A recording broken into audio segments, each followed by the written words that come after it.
Les réseaux sociaux bénéfiques ou nocifs. Il y a quelques mois, une loi est passée afin d'interdire les influenceurs de parler et de promouvoir la chirurgie esthétique et la médecine esthétique. Pourquoi cette réforme? Car effectivement, il y a eu des dérives de jeunes qui ont pris pour argent comptant tout ce que les influenceurs, influenceuses décrivaient et cela a abouti à des catastrophes médicales. Toutefois, je pense que le rôle de l'influenceur comporte deux actes. Le premier, c'est j'ai testé, donc je peux en parler et là je trouve cela très courageux car parfois elles deviennent les bêta-testeurs des actes liés à la beauté. Alors le retour doit être le plus franc possible et dans un cadre logique et réglementé. Elles aiment, elles arrivent à convaincre et à rassurer celles qui ont peur. Ces influenceurs ne sont pas à bannir, bien au contraire. Par contre, celles qui poussent à se faire injecter ou traiter par des fake injectors sont à mon sens extrêmement dangereuses. Mais cela ne concerne qu'une petite partie de la population. Et lorsque le dégât est là, celui-ci peut être catastrophique. Deuxième cas de figure, je suis payé par une entreprise pour promouvoir un acte médical. Dans ces cas-là, je trouve cela moyen car les influenceurs n'ont pas toutes les données médicales pour en parler.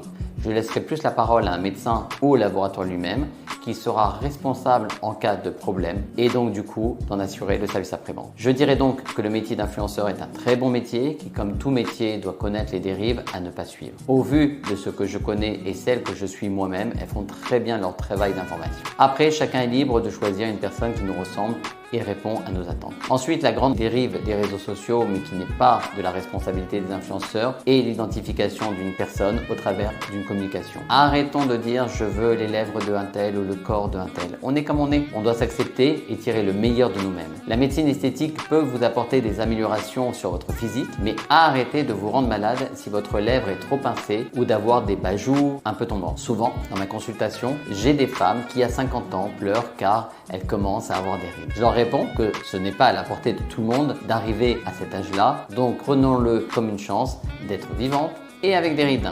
Tout ce que vous voyez sur les réseaux sociaux doit être source d'inspiration, mais pas source de complexe ni de désespoir.